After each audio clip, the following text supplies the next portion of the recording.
Batimu Museveni MKJ muri luddawa. Olaba ne Iran tekkiriza nti Museveni ye president wa Uganda era yaganye okumuyita okuziika Ayatollah. Kati mumukiririza mutya. Olaba chairman wa kabinja ka NAMU baganye omuyita ate nga Iran member wa NAMU era BRICS mwali ne Museveni mwali naye baganye omuyita bayisa amawanga gonna agali mu BRICS naye tebayise eggwanga lya Uganda. Kyokka mu ggwanga lya Uganda mwe muli omusajja akulira NAMU Iran wali member. Kati saawa zino tebamuyise. Kino kikulaga ki? Gavumenti ya Museveni yagwadda. Just eriwo nga kifaananyi gwe wali olabyeko omulambo ogutambula bwetyo bweri. Kubanga wabanga Iran eyita amawanga amalala neyita ne Saudi Arabia etali yaabwe like jeta kwatagana nayo nerekayo chairman waabwe wakabinja ka NAMU.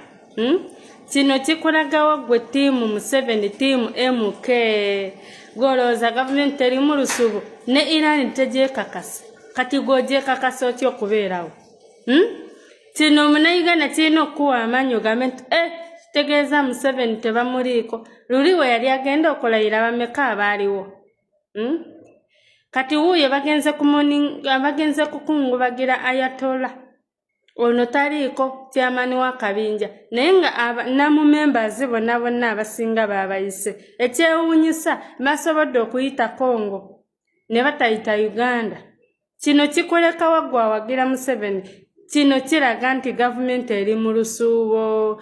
Kati mulaba ebyatandise oyitinga na United Nations report, Amnesty report, senators batandise okwefuulira Uganda. Kati gwe Kabanda ne Balamu amanya gamba nti Wangaji abadde disrespectinga gavumenti mugajjawa.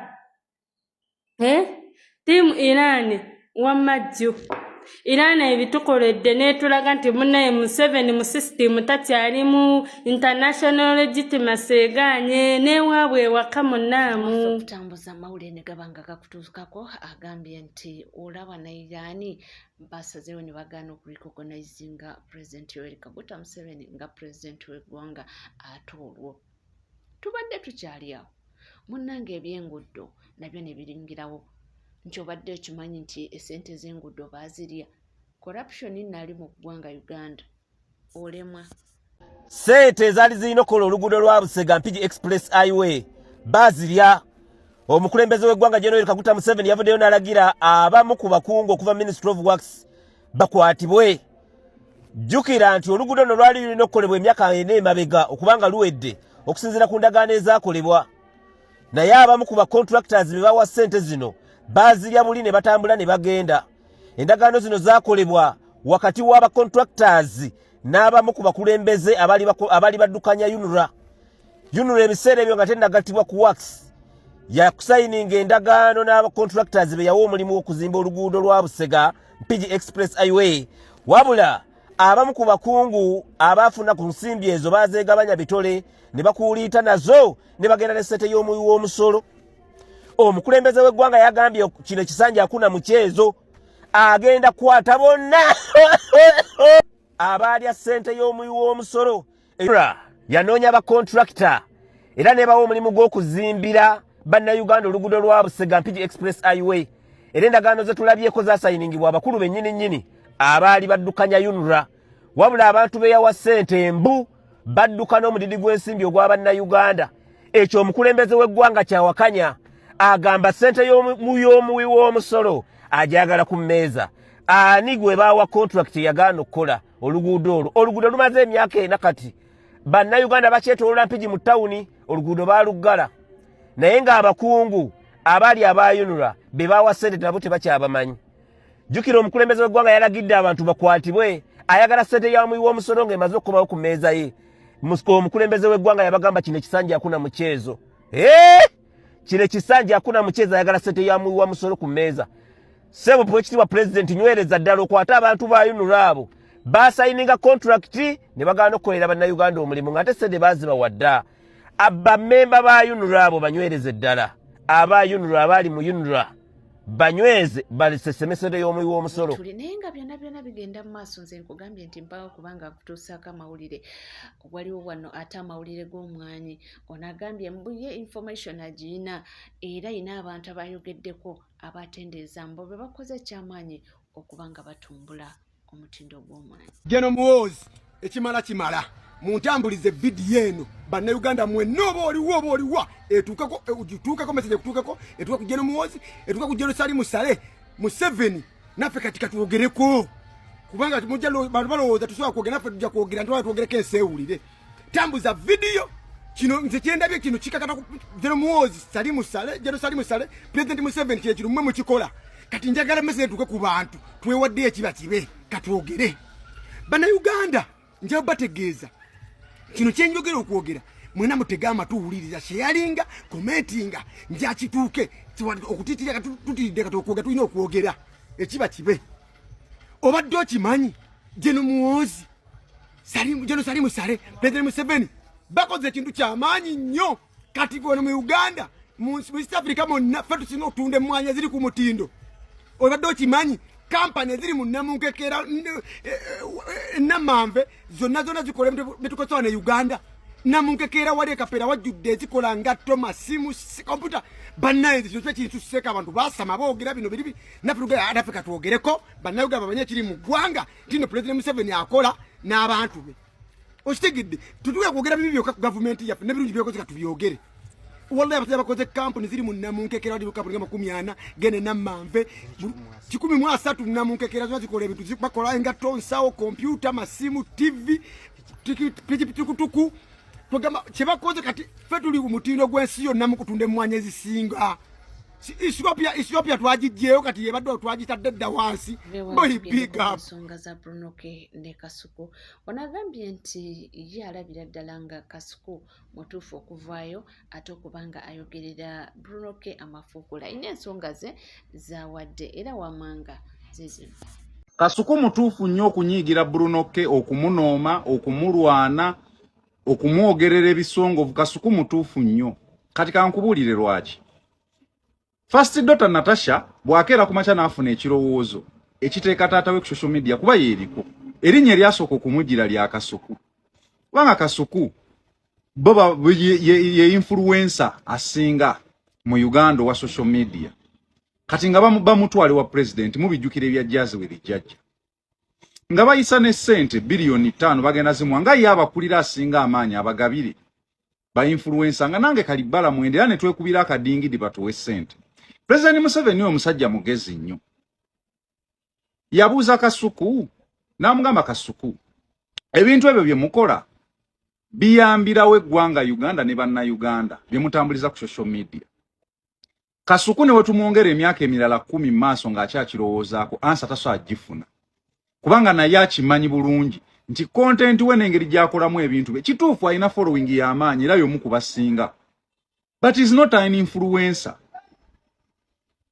aina following era atekayo ebintu abantu ne babiraba balina stress byaki n'ebyamabina bya bbala yakutte bya luseke gundi ngenda yita yeye wuwo mpeeyo lwasanzija gundi nzijo mpeeyo tebina bigattira ku ggwanga sente tanazifuna bilioni 5 Brunoke yeyongedde amaanyi Brunoke mu byaddala kye bayita influence ye muntu okujja n'akuguza ekintu n'okigula n'okitwala mu maaso nga kina we kikugasiza we kimugasiza na muntu omulala we kimugasiza gwe bayita to influence nti abanne tugende tukole kino abantu ne bagenda ne bakikola positively waliwo omuntu akuinfluencinga negatively n'obeera n'omuntu ainfluencinga positively waliwo bangi nnyo bakasuku baani ng'ali akuinfluencinga genda mu bbaala kwagala bikazi by'amabina kuba nseke na biki buli lunaku Brunokero yeetunuzaamu essimu mu maaso ge ayina omuntu gwakyusa obulamu bwe mu Uganda wano buli lunaku si kyangu nnyo wano mu East Africa and Central Africa tewaliwo muntu nga muntu wa bulijjo yali akoze live n'ebeerako abantu 5,000 Brunoke yakikolako oyo muwanguzi ne bamusondera milioni 2 cash ne bamuwa ettaka 5 ku 10 ne bamuwa ne iPhone ne opportunities endala ezajjiddeko si yoyo yekka baafunidde emirimu baagulidde amataka baasondedde sente abakyala ba single mother bajje mizigo n'abafunira amataka n'abafunira emirimu tobala oyo gwe bayita influence omutuufu Goloza Natasha tabiraba. Chogama mweje mitwale 5 ejali online. Teri na TV wano mu Uganda ebeerako bantu mitwale 5 nga bali mujjira b'obuddo obwo teriyo. Chogama temwali muba Natasha bote bali tebalabo babantu bawe nga basolobaga nti ono muvubuka akola bulungi. Choga byakola bote babiraba. Anytime basolo okuminvitinga nga influence omutufu atali positive. Nga agattako ne badivertinga sere ne baziwaye ne bamugamba yasobola okukitambuza obulungi. Zimuyambengako mu budget mu kulabirira abantu mu kuddabiriza abantu mu kuddabulula abantu n'okuyamba abantu abatalina mwasirizi. Wano mu Uganda is the most influential TikTok oba social media influencer asinga ye Bruno K. Kati bembadde muina bali mu brackets abamabina abachi mwe mubadde mumanyi. Mu byaddala mu reality de facto tebaliwo nabo bakiraba. Kati balina okukola balina mulwana kubanga amaanyi mangi. Wakasuku mugamba atekewo live we naweza abantu omutwalo. Oba 15,000. N'omwana abeera ku live ngeri k'abantu 600. What do you expect? Nenga ye buli lwetunuzaamu essimu alina obulamu bw'omuntu bwakyusa. Oyo Bruno K. Era abantu bangi nnyo they can testify nti nze ku live ya Bruno K kwe natandikira nga kati obulamu butambula bulungi. Abalala bazeetunuzaamu kusabiriza. Amabina Baalaki yakutte n'ebirala ono yayombye beevumye kuwemula n'ebirala ebifaanana ng'ebyo. Bakyaza basenga ne bawemula endoddo simanya ekisododdo ebiki bibabeeramu. Naye oli agyetunuzaamu ku influence nga kulaba ng'akyusa obulamu bw'omuntu. Oza tebasaakyusa sezo ne baziwaye. Oba ye ne bamusembeza ku jazz with judge eddako n'abanga yagenda okukulira. Olwo bali baba babagoba. Kati omusuubira kukola ki? Mulabyeko Kasuku ng'akyazi akomezaawo biri ebyakyampanya. Akomezaawo Crystal Panda azzeemu okunaleetinga story alaga nga Bruno K walina omutima omubi. Very quiet, very humble, talina problem omusajja wattu. Naye olaba nti alinga nga ba Yesu. Nti Yesu yalinga abataasa endwadde n'azibula bamuzibe n'ataasa abalina kawumpuli n'abafuba Lazaro n'abajjayo mu ntaana n'abawa obulamu. Naye kyaluma abaaliwo abali bafera abantu nga abajjeeko amaanyi nga abantu babaferanga nti be balina following be bakulembeza abaliwo. Ne kibanyiiza okakkana bonna ne beegatta ate baba bangi era Bruno K kino njagala okimanye. You have to be very careful. Balina abantu bagenda okutegawo effula agenda obbayamba naye nga balina be bagenda okuleeta. Oba nga balina engeri gye bagenda okuyungamu kikulye bakusuule. Kubanga kati oyonoona internet we bagikozesa kuwemula, bagikozesa kusabiriza, bagikozesa kuyisawo byabwe bikazi by'amabina kwanirako n'ebirala ebifaanana ng'ebyo. Kasabo bafuna obulango nga bayitamu. Kwegamba it is more of a business. Ate golazembo ate internet omuntu alina gikozesa mu kuyamba. Ate nga bo bajjako bafuneko obuyambi. Ate golaga nti osogikozesa okuyamba omulala. They are going to fight you. You should be very careful. Ekirungi nze wampa obwa advisor ku leadership, politics and everything. This is my simple advice, my president, Your Excellency Bruno K. Bakyakulwanira ddala kubanga influence yo y'amaanyi okusinga omuntu omulala yenna. Ate ono yagambye nti yakakasizza abaana ba wano nti tebaagala kulabako mukulembeze w'ekibiina kya NUP omukulu His Excellency Robert Kyagulanyi Ssentamu aka Bobi Wine mbonga musanyufu buli bamulaba abamu bateekawo ebigambo era twalabyeko abalabye ku baana be ne basala omugambo. Ono alina ensonga ze lwaki ayogedde bw'atyo. Nze nakakasizza abaana ba wano tebaagala kulaba ku His Excellency Robert Kyagulanyi Ssentamu ng'ali bulungi ng'asanyuka. Omanyi yavudde ne batuterayo ka video ng'akuba live music ng'asinza bannange. Si amanyi okuyimba. Si gwe twagala. Banengo oba nawuliriza emirundi emeka nga bwenjiddamu video bwenjiplaying nga mpulira nga atuuse mu ggulu. Kati ebyana byano ne bitandika nona ab'enkyukakyuka. Robert Kyagulanyi Ssentamu watuleko otya? Simanya watuvaamu gw'oli eyo. Oba ne kitaawe yakuzaala n'ennyoko bakeera ne bakuvaamu oba akuvaamu akuveemu. Mwagala mulaba ng'abonabona waliwo yalinga ku nsiko ng'alya bifene. Nga mugamba yasiraana vaayo mu nsiko lwaki obonaabona lwaki otambuza ebigere lwaki osibira gafene. Kati ali mu America era mwagala mulaba ng'abonabona bamikwano. I'm here to disappoint you. Tekigenda kusoboka. Tagenda kubonaabona mu linnya lya Yesu. Kasinga yakoze video ng'ali mu ssabo oba ng'ayimba nnyimba za musabo singa mwatandise dda ffe twamanyirawo oyo Illuminati twamanyirawo oyo ebo musajja musamize kaakati mutuggyeko akajanja naawe kwata sente ogende mu America obeerewo kwata famireyo buli omu alina obusobozi asobola okugenda agende kati ffe abatasirina busobozi tusigalewo wano mulina omanye akamanyiiro mulina akamanyiiro in fact singa abaddeyo ensi esinga n'America eyo gye yeetaaga ate okubeera titwagala aboneboneko wadde omukulembeze waffe tumwagala mulamu ate bannaye omusajja anyirira ennaku zino bannange pulezidenti waffe anyirira kati agayaaye gawulira gafe ennugu egatta mugeza munnange ensonga zikyalanda eza Katikkiro Charles Peter Mayiga n'abaana si basanyufu era ono avuddeyo namwambalira n'agamba nti musajja munanfuusi ku nsonga ya kugenda owa Lukwago ate nga teyasobola kubanga at least akyalirako amaka ga mukulu Mwanga Kivumbi. Ebyo nga bikyali awo n'alabye abananfuusi naye bannaye Prime Minister wa Buganda oli munanfuusi. Katikkiro Mayiga oli kasajja kankwe, oli kasajja kabi nnyo. Katikkiro oli mubi nnyo. Buli lunaku lwe tubanga twagala okutakkiriza ensi byetugamba ne byetulaba nga tugamba maybe mutuprovinga wrong n'ebikolwa byammwe. Omanyi ne Bayibuli etugamba mutuli balabira ku bikolwa byabwe. Katikkiro Mayiga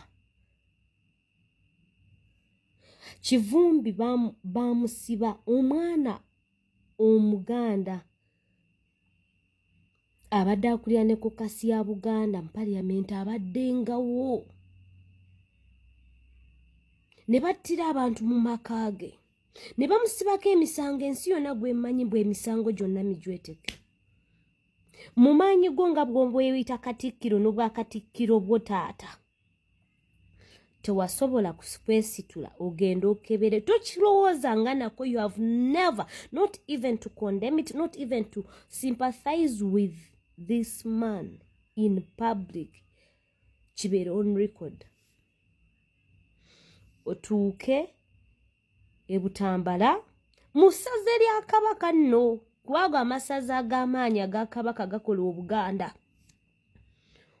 Olabe abaana be, olabe famire ye naye obawulirize oba sympathizing era oyo gateko ne ku ddoboozi okondeminga ekyakolebwa naye okumanya oli kasajja kankwe era olw'okuba mbu ye yagaana okukolegana nammwe yagaana okukolegana n'obwo obuli bw'enkwe n'okwekirizanya n'abo ababi abo bwe muyita ab'ebitiibwa byammwe bampuuga Manand Group era beebo kuba kati Erias Lukwago era y'omu n'empuuga y'omu ne Sseggona beebo mumubola kati mumulaba mbuye tagwana wayesitudde n'ogenda n'olabako wano waawano neibawo kubanga abana neibawo kubanga kati awo musigala mulina mu division y'emu mu Lubaga y'emu n'ogenda ne wesitula okulaba Erias Lukwago kati mwe mwagala tubajajinge tutya mwagala tugambe tutya tubalowoozeze tutya kubanga ebikolwa byammwe bitugamba otherwise ebikolwa byammwe nobo tuba twagala okugamba tulowooze bwe tuti ebikolwa byammwe bitugamba nedda si bwe kiri bwe kiti. Oli kasajja kabi. Ekyo ebbanga eryo lyonna emyezi gya Kivumbi gyamaze mu kkomera noona tanamala ne weeks 2 mulaga mbu mulinamu abaana n'ebyano. The same things. Mwe mwenyini Buganda mwe mulaze mwawula mu baana bammwe mwe abatalumirirwa mu baana bammwe mwe abaleetera kati olaba nze Omunyankole mbeera concerned in the issues that happening in Buganda mwe abaleetera n'abantu abali ebweru wa Buganda okubeewuunya okubayita ab'enkwe okubayita abananfuusi musosola mu baana bammwe. Buganda yandibadde kungo abana ba Buganda ng'ebakuma okubeera bwetyo okulwanirira Obuganda okulwanira kinga ng'omugwira asanyawo Buganda asanyawo abaana ba Buganda azikiriza abaana ba Buganda abbya amataka naye ate mwe in that same manner you're showing us and proving us that you are the people working with these people, with these demons, with the vagabonds bano abajja babunda abatalina na wakubeera okusanyaawo ate abaana b'obujjajja abantu engombozi obugombozi ba vagabonds ne batuuka okumanyira abaana bakasangwawo abazzukulu ba Buganda mulwokuba mwekusa olwokubanga muri offices zetalumirwa abantu mwerowoozaako mweka nemutategeera ekyo nemwefuula ng'abatabiraba. You even question us okulowooza mbu are you even really Muganda like it is said?